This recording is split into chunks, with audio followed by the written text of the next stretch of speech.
Hey, Salvador Briggman here. Welcome back to the Crowdfunding Demystified podcast. On this show, I talk a lot about crowdfunding, obviously, but we also get into how do you bring a dream into reality? How do you bring something that's been going in your head, you've been thinking about day and night, maybe even sketched out on a napkin, and how do you bring that into reality? To me, that's kind of the name of the game, right? Is to bring the things that you want to execute on and to bring those products into the real world so they can impact other people. So someone around the world can buy your product. They can have it in their home. They can use it in the course of their daily life. Or as you'll hear with today's podcast episode, the creator talks about seeing their own product in the wild. So seeing the product in the wild is kind of a funny way to say it, but it just means basically that you're seeing other people using it. And it's so cool, man. It is so freaking cool to experience something like that. And if that's something that you're interested in, I think you're specifically going to like today's podcast episode because the creator talks exactly about that, as well as what is working right now when it comes to launching a successful campaign on Kickstarter. So today's creator for Arclight bike pedals, they created this product. They're able to come out with this. This is by Redshift Sports. They've done a bunch of other Kickstarter campaigns as well, but this one just blew away all the other things that they've done in the past. And they're able to raise more than $400,000 from more than 3,000 backers. Think about that. How privileged and amazing would it be to have 3,000 new customers in the course of 30 days? That's insane. That's incredible. That's to me, just opening my eyes to the fact that there's a whole audience out there for your product. And to be able to do that and discover the techniques that go into that kind of a raise can literally shift the entire trajectory of your career into the future and plow past all of those things that have been keeping you down, whether that's not knowing how to access the audience, not knowing how to market this, not knowing how to get mass appeal. You're going to discover all of that in today's podcast episode, as well as something I think is actually really interesting, which is how Kickstarter's ecosystem is changing over time. And I think that the team with Arclight has a really good sense of this because, again, they have launched other Kickstarter campaigns and they kind of got into the industry around the same time I did. I got into the industry around 2012 when I wrote my mini econ thesis and I started publishing some of my findings about Kickstarter on my blog, crowdcrux.com. Kind of snowballed from there. Got more into podcasting in 2015, got more into YouTube the year after, and it's been into coaching, all these different things. I also help people with campaigns for those that have a larger budget that are out there. And obviously I do one-on-one coaching as well. So a lot of stuff here, but that being said, I think that you're really going to like today's podcast episode. And just before we get into that, I want to make a quick announcement that I am opening up an entire new offering for you. So what this means is that if you've ever been interested in kind of getting a little bit of support with running a Kickstarter campaign, now that could be help when it comes to social media.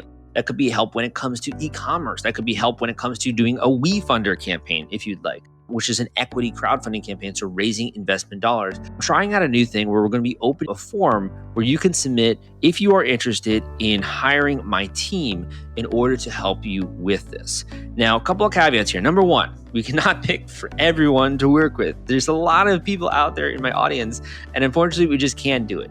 So we're going to be going through the applications and kind of picking the ones that we think we can help most and that we think are the best fit for our skill set. So if we don't believe that we can work with you or we don't believe we can get you results, we're probably not going to be reaching out to you, unfortunately. But if we really do think that we can help you and we think that we can lend something to your campaign and that would be a great testimonial for us and also great results for you, that is the kind of creator that we are interested in working with at CrowdCrux. So I'm going to give you a link here. If you're interested in checking out this new form, this new application, you can just submit some information there. And if we are interested in moving forward and we think it's going to be a good fit, we will reach out to you. So you can go to this link, crowdcrux.com/help. That is crowdcrux.com/help. Again, that link is crowdcrux.com/help. And I've had a lot of people ask me when I've sort of been talking about this, why are you deciding to do this, Sal? Why is this something that is important to you? And I think it's important to me because I can work on, specific projects for people that have larger budgets, and I can help people with coaching, and I can help people with the podcast and YouTube and books and all this stuff. But at the end of the day, there's so many other things that I think we can assist and help people with when it comes to launching a campaign. And that's really using the incredible skills and resources of my team who are already helping me produce a ton of stuff and are already helping me work on different projects. So it's why not really light a fire under your project by using some of the skill sets that we've already come to master? Why do you have to go out there and master it yourself? Why can't you just hire a reputable person to help you when it comes to doing one of these projects. It's like a no-brainer to me, but for some reason, it's just difficult to find quality people. And that's one of the things that, like, I guess I feel really lucky about, is that I've been able to find very quality people to work with me over the years. And I don't know why that is the case. I don't know if we just attract them or like what, but I feel super privileged and lucky about that. And I just kind of want to share a little bit of my team with you so that you can kind of like almost hire the team for you and they can just work on this project for you and you won't have to worry about it. And you can kind of just more of have like a hands-off kind of experience. It's almost like you hire a bunch of people to build a home for you and you're just kind of checking in as it's going and you're kind of seeing, oh, look, the roof just come in. Oh, look, then we have the walls that are in. Okay, now the lawn is coming together and you're just kind of watching this thing come together. And you got to be there obviously to see and make sure that it's to your specifications and you're happy with it. But at the end of the day, you don't have to learn how to build a house in order to have a house. You don't have to learn how to become a plumber in order to get a really nice looking, well-working, well-oiled, and functioning machine there for you. So again, that link, if you're interested, go to crowdcrux.com/help. That is crowdcrux.com/help. And without further ado, let's get into today's podcast episode. If you're worried about the fulfillment and shipping part of your Kickstarter campaign when it comes to getting out all those perks and rewards to your backers, rest assured, I've put together a complete Kickstarter fulfillment and shipping checklist for you, and it's free. This is sponsored by the folks at Fulfillment, and they thought that you should have this checklist as part of your arsenal going into a crowdfunding campaign. If you want to get instant access to this checklist and it's free, you can go to fulfillrite.com/checklist. Again, that is fulfillrite.com/checklist. fulfillrite.com/checklist. Just go to that link and you can download it immediately. Hey guys, welcome back to the Crowdfunding Demystified podcast. Today we have a 4-time successful creator on the show for Arclight, bike pedals, stand out, ride safe. I'll let the creator tell you a little bit more about it. We got Erik on the line, who's the co-founder and also engineer when it comes to Redshift Sports. Erik, welcome to the show. Thanks so much. It's really great to be here. Definitely, man. So why don't you tell the viewers just a tiny bit about you, and also I know you've been working on a couple of other projects here before you came out with this recent one. Yeah, absolutely. I'd be happy to. So, as you mentioned, my brand is Redshift Sports. We started back in 2013 and actually launched our brand via Kickstarter. Things Exciting. were pretty different back then with crowdfunding. It was a very, it wasn't brand new, but it was pretty new. And, it was an exciting time to do that kind of stuff. I think we ran our first campaign and we raised, I don't know, 40 or $50,000 and had 200 and something backers. And, we were over the moon, excited. It was like the greatest thing ever. And, it gave us the impetus to, start a brand and kind of go full time and, see where we could take it. What were you doing before you went full time on that brand? Yeah, my fellow co-founders and myself, two other guys I started the company with, we actually had a design company where we did engineering work, design work, product development, and that kind of stuff. We worked with different kind of clients all over the place. It's been what we've been doing for a little while. So we were kind of like the engineering team behind the scenes for other companies, which is pretty common for some people have a great idea and they need someone to help bring it to life. So we were part of that, and that was one of the reasons we actually started the company on Kickstarter, is that we had been part of some successful teams and we thought, wow, what if we try to do something and then do the marketing and the sales and run the business ourselves. So that was really the impetus for starting up. And how did cycling and products for bicycles and that kind of equipment, how did that come into the picture there? Because it sounds like that's really what you're focused on. Yeah. Yeah, I mean, we had been doing all kinds of interesting engineering work. We did stuff with nuclear power plants, with humanitarian work in the area of clearing landmines and working on huge machines that did that kind of stuff. We had done medical devices and other, big off-road vehicles, but we were pretty, into triathlon actually at the time. So just as a hobby, we had been racing triathlon, and all three of us were really kind of interested in that. And so we had some ideas kicking around about products we could do for cycling, and that's really where it started. So we thought, man, this is something we're really interested in. Why don't we try to do something within this community? And we went from doing stuff that was pretty specific to triathlon to doing things that were more general for cycling. And, we don't do that much triathlon anymore. We do a lot more different kind of riding, but it was just kind of a passion area that we thought would be really rich with engineering, problems that we could solve. Does that just kind of start as like a conversation one day? Like you guys are a couple of designers and engineers, and you're just doing these triathlons. Like, wouldn't it be great if we had this? Like, how do those ideas usually come to you? It is that. It's very organic, I think, for a lot of people. The kind of thing where you're actually out there training or you do a race and you come back and you say, I had this problem and I can't believe nobody has come up with a solution for this. And for our first product, actually, it was driven a little bit more by the fact that we were kind of like beginner intermediate within that sport. And we found that there really wasn't like a solution for us as athletes before you go out and spend a bunch of money on some really fancy equipment. So that was actually the impetus for the product that we came out with. And I think that just inventors, however you want to classify people, I think a lot of that impetus comes from personal problems and things you encounter. And I always think about the idea of what is the unmet need. That I had a professor that used to use that terminology, and I thought that's a really good way to think about it. Is that there are things that we all are doing all the time. And if you can uncover unmet needs that are maybe not only your own, but other people's, that's a great opportunity for innovation. How does it feel different when you are creating, promoting, marketing, fulfilling your own product versus kind of being a hired gun for some of these other people that you've been working with before? It's a different kind of thing. I mean, obviously, when you work on your own stuff, you kind of live and die by that, the response of other people, and Live just by the something. sword, die by the sword. Yeah. Yeah, it is a little bit more personal, right? I mean, but at the same time, there are challenges that come with that because if you work for an organization that's more established and bigger and just is looking for innovation in different areas, sometimes you have the backing that can make that a lot easier in terms of resources. So I think when you do Mm. something on your own, you're always looking for how can we get away with doing something on the shoestring budget and as simple as possible. I think we had the advantage of being engineers, that can be a costly aspect of things. And I think ultimately we're not very well versed in sales or e-commerce or marketing, but those were things that we were interested in. So at least we had this one aspect we could do. And I think that's what it comes down to. As someone who's doing innovation or has ideas or wants to do something, as long as you can fill one of the roles, then you just have to figure out how to do the other ones. And so it was like that for us. We just had to figure out how to do sales, figure out how to do marketing. And honestly, crowdfunding was a piece of that. We thought, is this a short circuit for people like us to doing a marketing launch for a product without having to know how to do that beforehand? For sure. And I think there's always that fear of like, am I doing something that's too niche? Or it's going to have like too small of a market. But it sounds to me, just like looking at your different campaigns, one of the things that's stood out is just the strength of your community, right? Yeah. And it looks like Yeah. people are freaking loving this. Like, do you think you could talk to us a bit about that?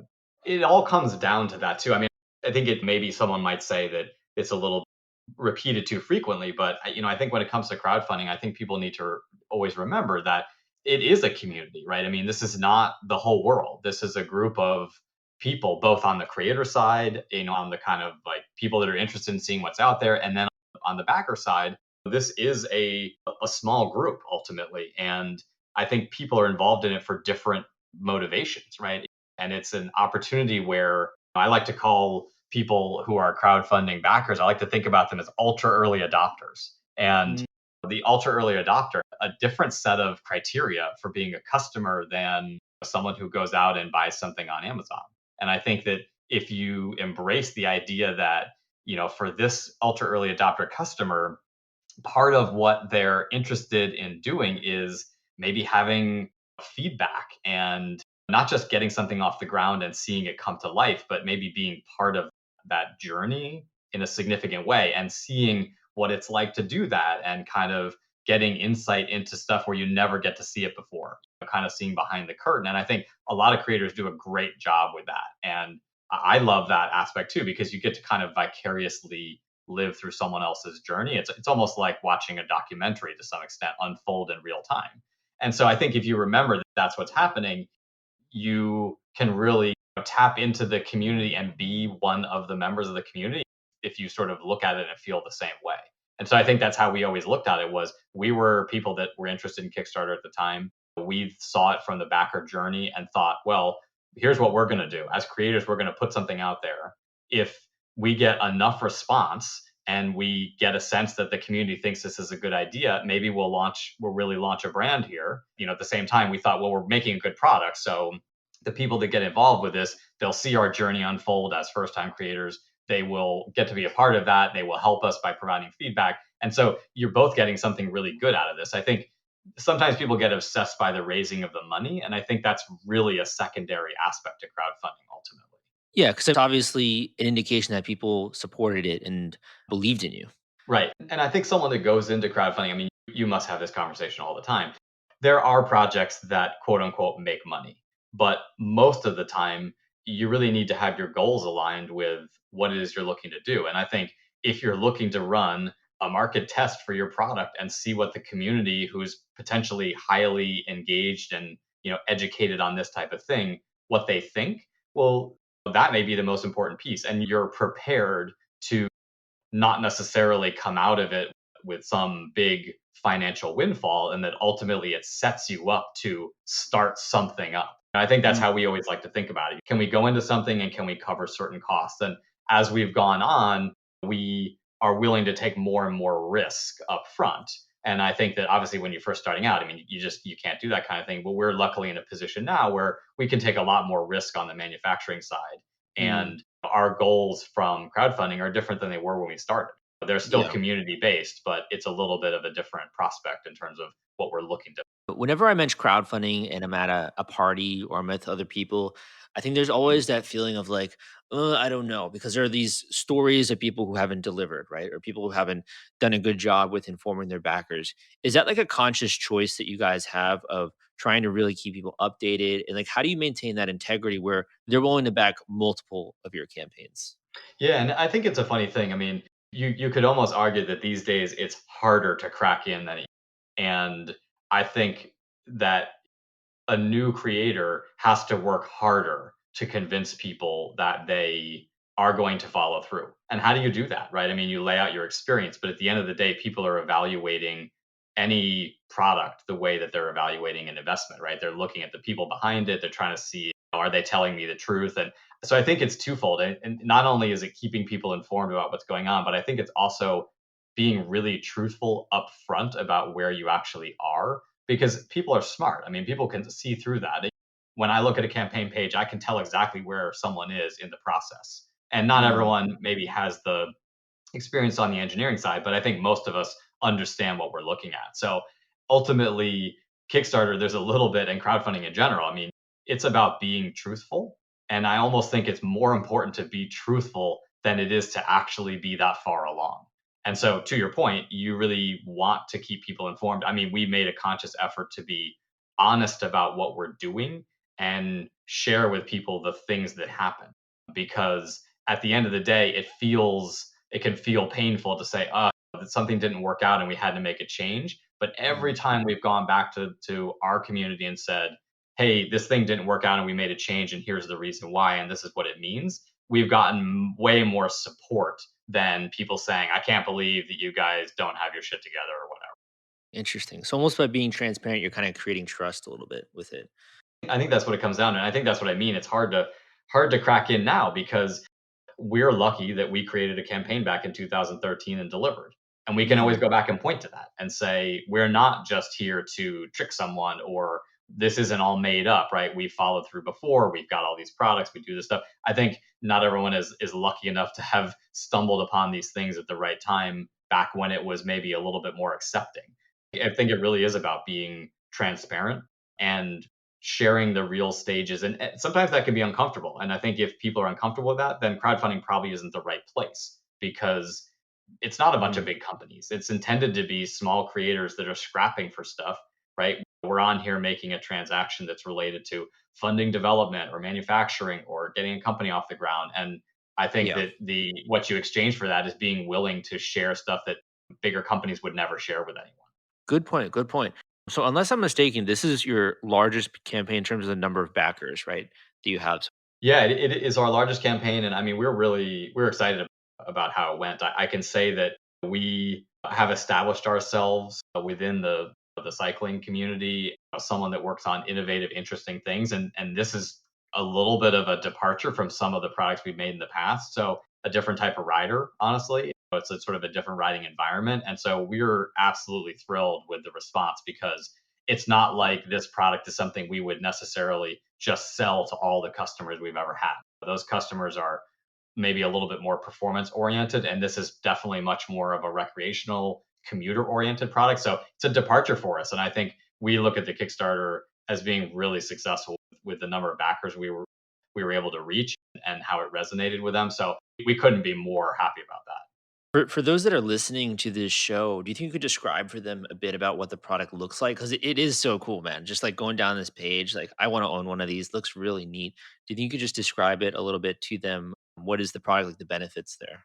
Yeah, sure. Try to do it justice, but you're right. It's one of these things where seeing it is really impactful. In fact, seeing it in person is really the thing that knocks people over. But what we're talking about is the new product that we've got called the Arclight pedals, and it is a set of bike pedals that has small little light modules that are removable. So they actually fit inside the pedals, and they shine a light forward and backward and out the side of the pedal, and what they do is they basically illuminate you as the rider and the bike. And they take advantage of the fact that when you pedal, obviously your feet and your pedals are moving in a very rhythmic fashion, which very much associated in our brain with the sort of movement of a person. And so Mhm. as someone who's driving or someone who's walking, if you see a bicycle where someone's feet essentially are illuminated and they're moving, it triggers something in your brain that instantly tells you what's going on. This is a human being, and oh, that's what a bicycle does. And so you recognize that there's this thing on the road that you need to avoid and be careful. And so, really, this product is about safety, and it's about tapping into this kind of really cool inherent thing we all have in our brain about recognizing human movement. And we were actually inspired to do this product because there was some research being done out of Clemson University on, kind of how important biological motion was to recognition for cyclists and runners by Hmm. people in cars. And we looked at this and thought, I cannot believe anyone isn't doing this. We really need to do this. We obviously all commute ourselves. There are a lot of situations. It's a huge safety issue, and I mean, also, it literally looks like it's something out of Tron. Like it's super cool. I love the lighting. I love all the videos that you got there, showcasing it. It slides in really quickly. It looks super cool. Yeah, no, I appreciate that. And we're always about making systems of products. So when we started doing this, we knew we wanted to make something that had different pieces that fit together. It uses this really cool magnetic attachment system. It's very satisfying. It's really fun to use it. And I think it's a product that we've been riding for quite some time. And I like totally take it for granted now that I've got it. And Mhm. if I actually took it off my bike, I would be really uncomfortable all of a sudden. So we do it does come down to safety, but at the same time, I mean, of course, we're going to make something that is really cool to use and fun. And like you said, it's got this Yeah, kind of yeah, like Tron, 100%. futuristic appearance to it. So So one of the questions I had for you was, since 2013, the look and feel of a page has definitely progressed and changed. Do you have any advice that you would share for beginning designers or engineers in the audience when it comes to putting together an effective page that gets people excited? that's a great question. Yeah. I actually think that these days, all of us are making pages that are too long. And I think that everybody who's a creator, they have so much to say. And I always try to do this test with myself. But if you can't say what you need to say in the first couple paragraphs, images on a page, you have to force yourself to do that because in the scroll world that we live in today, that's the attention span you're going to get. And I think that obviously the videos and everything that go onto these pages are super important, but the engagement with that side of it is definitely, in my mind, still less than just that quick scan. And so I always try to take a page and say, I need to explain everything someone really needs to know at the beginning, above the fold, kind of, if you can think about it like that. And so that's my advice, I think, is to have something that's well organized, but make sure that you really lead. Don't build up to something. You have to Mhm. put it right out there in the beginning of the page. It is not, you cannot expect people to do 15 to 20 mouse wheel scrolls or finger scrolls on the phone these days. It's just not something that's going to happen. So the page is there as a resource, but you've got to sell what you want to sell up front.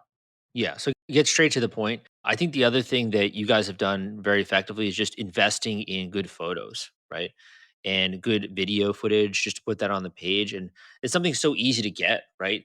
But people just, for whatever reason, will forget, like, oh, I know it's cool. I have the product in my hands. But when it comes to communicating that, you obviously need the creative to show that as well. Yeah, and I think we're really lucky that within our organization we've got some like great photo enthusiasts. So we're able Mhm. to actually take some really great stuff. But like you're saying, I mean, these days on a cell phone, you can shoot awesome photos and awesome videos. You do not need to go crazy. We did all the video production and all the photo production for every campaign, including this one. And the only thing we did differently was we actually worked with a local group that helped us do some filming and editing on the video side. And we literally just did that because we were busy enough that we needed the help, and they were great. But I think people should remember that like it is pretty easy to make high quality content. And again, like on crowdfunding, this isn't an advertisement like you might find on somewhere else, right? This is really the kind of thing where you can again be honest and transparent and introduce stuff in a really like I won't say low level, but like kind of low effort way, and it Mhm. can come across as being really authentic and genuine and look really cool. So I always recommend people start out doing when they do it, shoot What it on the cell phone first, and then you decide if you need to go do a high production value video. Yeah, that makes a lot of sense.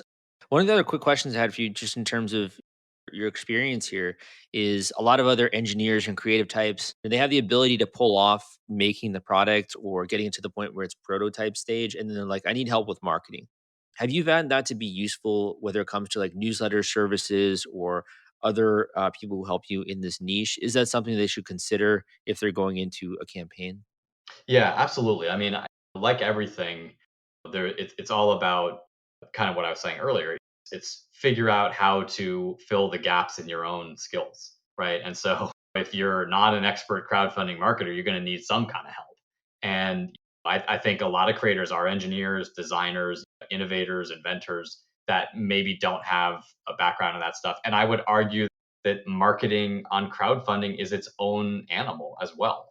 And so there's a lot of great resources out there. I feel like there's, a lot of really great blogs. There's a lot of great stories that people have written, and it's a well-established thing now. And so when you get ready to put a campaign together, you can go out there and find marketing agencies and like you mentioned, newsletter services.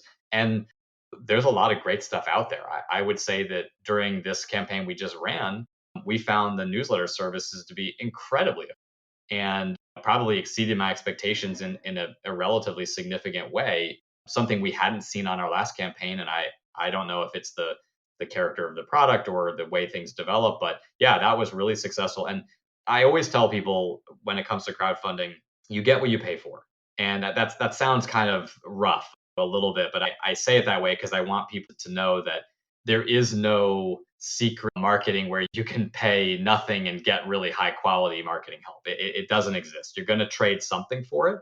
And so you have to come in with a mind for whether or not you're going to do things and have a budget if you're going to market stuff. And that comes down to goals. And at the same time, you need to have a really good sense of what your downstream costs are. You can do some great marketing stuff. You can provide commission to people. You can do some upfront payments and it can look like it's working really well. But if you don't have a good sense of what your actual margins are, you can get in trouble pretty quick. Yeah, yeah, I think it makes a lot of sense, and it's always important to know your numbers. So just to go back here, I mean, you took a huge risk in 2013, and it's obviously paid off in that you can make products that you love. You're able to build your audience now, like more than 3,000 people who have backed this most recent one. How is your life different from before when you were just kind of going out there and doing projects on a per project basis? Like, what is your life like now? Are you just like thinking of new ideas or like coming up and brainstorming new products in the future? What does that look like? Yeah, and it's kind of an interesting thing because I mean anyone who's been involved in different aspects of a business or run a business, there's a lot of distractions too. So it is the kind of thing where it was an adjustment for us actually. It's easy to be exclusively product focused when you start out, but then all of a sudden you've got a lot of other stuff you need to worry about. And I think as any business grows, things come with that. And I think we have I'd say in the last couple of years, we've actually been able to grow our team as well. But for a long time, we were doing everything. We were wearing all the hats. And so that can be tough. And we went through a period of time actually where we weren't developing as many new products as we wanted to. Ultimately, I think we came back to the sort of recognition that yes, it's important to do sales, it's important to do marketing.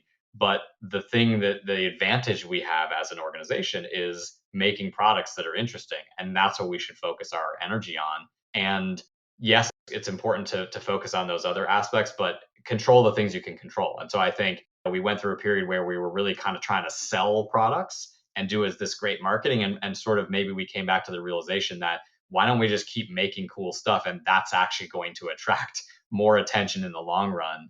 And that's going to have a value prospect that lasts longer because we'll have a Yeah. customer that maybe wants more than just one thing ultimately. That's so funny. Like great products just are great marketing. You think about it that way. And I think Kickstarter and crowdfunding in general is that way too. We've all seen it, right? Products that are really cool on there do really well. And so like that's the most important thing is that you have a really cool product and then you got to just get out of its way. You mentioned the sort of marketing stuff. I mean, no one is going to turn around and say you can put anything out on Indiegogo or Kickstarter and do nothing and it's going to be successful. You cannot do that anymore. There may have been a time that that worked. It just doesn't work like that. So you have to have a plan, but it doesn't have to be some extreme plan. Mhm. And you can get away with doing some really great exposure that doesn't cost a lot of money. Maybe it takes a little bit of, and PR used to be a much bigger thing. Obviously, that world has changed. And I think crowdfunding is evolving as it always does. That Yeah. used to be the recipe. That's not necessarily the recipe anymore. But, again, things change, things come around that can still work really well for people. And oftentimes that can be totally effort based, right? So no cost associated with it. So I just have one or two more questions for you, but just to kind of jump off what you said, I think you're right in that you get to a certain point and almost architecting the company is really where a lot of your focus goes, right? And eventually you kind of get to circle back and then focus on the product and architecting new products, which is really interesting. But one of the questions I had for you here, and just like one or two more, you're doing the creation, you're doing fulfillment, you're doing marketing. What part of the process do you find to be most rewarding? Like, what do you look forward to most when it comes to these campaigns? I think that most people that are engineers or designers, I think they would probably say the same thing. I certainly think that the journey of the making the product. So getting to that point where you're doing your first prototypes, you're doing tooling for manufacturing, you're getting the first parts off that, and then actually seeing something in the wild, like riding around in a city and seeing someone with your product on it, or doing a race and having someone come up and say, hey, are you from so and so brand? I mean, that's the I think part the sort of the life cycle of the product where it goes from it's some sketch on a piece of paper, you're chatting about what it could be, to actually riding with and seeing someone else ride with the stuff. That's So probably the cool. most intense thing for me. Yeah. Yeah, that seems so cool. And it's like almost like that celebrity feeling, I imagine, but also just like you get to make someone else's life super happy and just like have a cool new product that's part of their life they can show off and which is fun. Like I really like that. I have to say that we're not well known as ourselves, even if our brand is starting to be known better in cycling. So if someone sees me wearing a shirt, a brand that they know, and they might say something, they have no idea that I was involved in the engineering. And so I think that turns into a really fun conversation really quickly. So that's always really I find that to be fun and satisfying because people always have interesting questions Yeah, and I can they weren't imagine. expecting, I think, to meet a person that's part of the design. Yeah, that's super cool. So my final question for you here is if you could speak directly to the viewers, first of all, where can they go and learn more about some of your campaigns that are kind of coming out in the future? But also, if you could leave them with a final tip or word of encouragement or bit of advice or something that you wish you knew before you got started, anything like that, we can end the show on that note. Yeah, I mean, that's a great question. So, to your first point, so our brand is Redshift Sports. And these days, we communicate with people through a lot of different channels, but mostly we announce all of our new products and stuff through our email list. So, anyone that wants to learn more about our stuff, going to redshiftsports.com and signing up for our email list, we don't send a lot of emails. So, they're normally got some really interesting stuff in them. That's the best way for people to reach us. And we love hearing from people.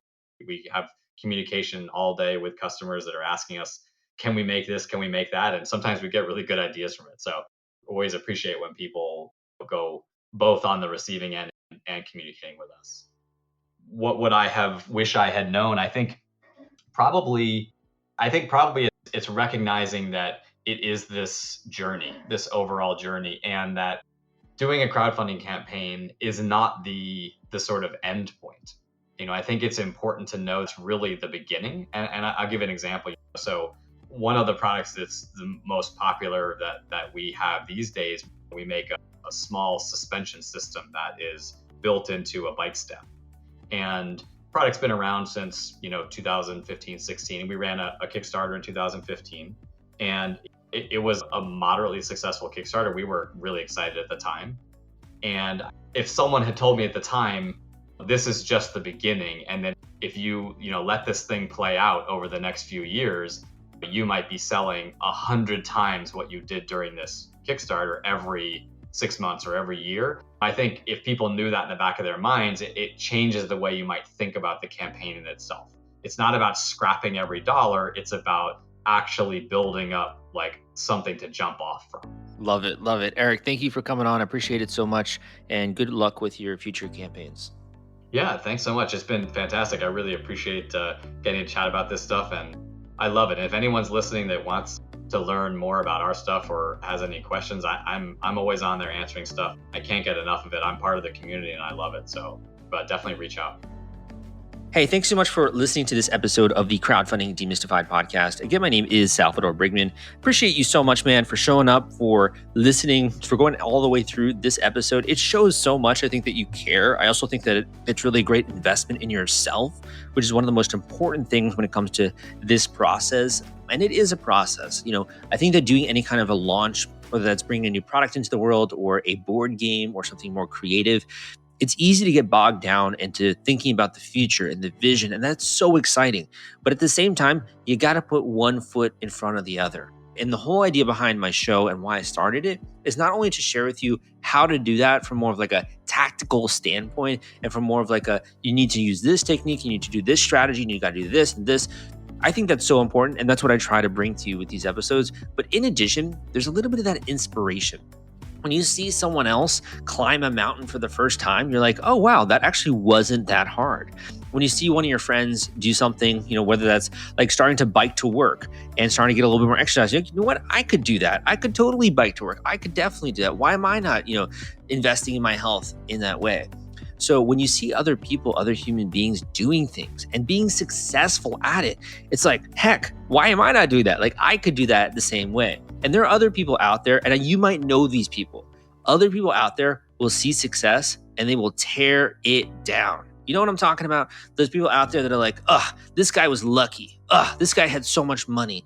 Or this person, they have a really bad product. This is just, I can't believe the world has come to this. E-commerce sucks. I'm never going to launch a new campaign. But you're not that type of person. You're not the type of person to look at the downside. You're the type of person to look at the upside.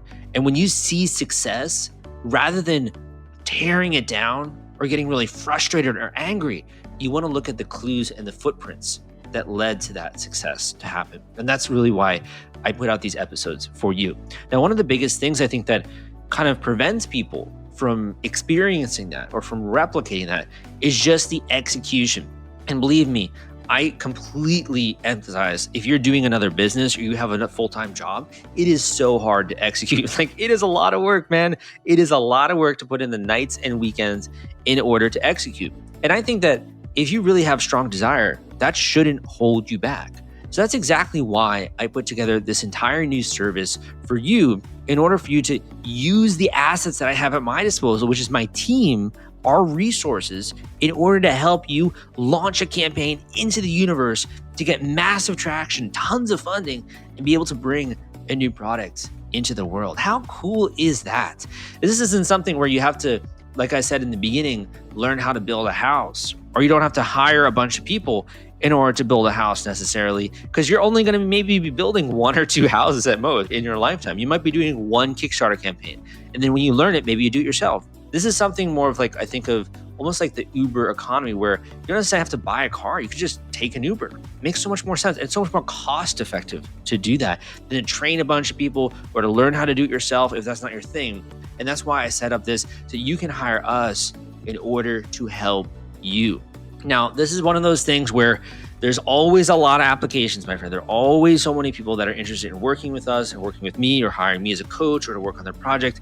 And that's a blessing. Like, I am so grateful for that. But I'm a human being, we just don't have enough resources or capacity to help everyone. So when you fill out your application, please be thorough. Please put as much information as possible. And we're going to choose this based on who we think we can help the most and who we think has the best alignment with our skill sets. If we don't think we can get you results, we're not even going to try, because we want good testimonials. We want people that are experiencing results with us, so that it's a good kind of win-win situation. And that way there aren't any bad feelings or anything like that.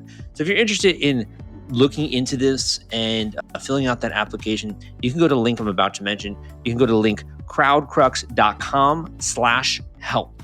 That link is crowdcrux.com/help, crowdcrux.com/help. This is going to be the best for you if you're doing a Kickstarter or Indiegogo, if you're doing an e-commerce campaign on Shopify, you're trying to open up a Shopify store, or you already have one, you're trying to market it better. This would be a great fit for you if you are doing a WeFunder or an equity crowdfunding campaign on Start Engine or another site like that, or if you're interested in marketing help in general. Who this is not going to be good for is for someone who's doing like a personal fundraiser on GoFundMe or something like that. And it may or may not be a good fit, I'd say, for a nonprofit fundraising campaign. It depends on the duration, I'd say, of what you're trying to do there. And it's very specific when it comes to nonprofit fundraising. So it's very hard for me to speak on that one on this podcast. That being said, I hope that you enjoyed today's podcast episode. Go and check out that link at crowdcrux.com/help, and I will see you next time.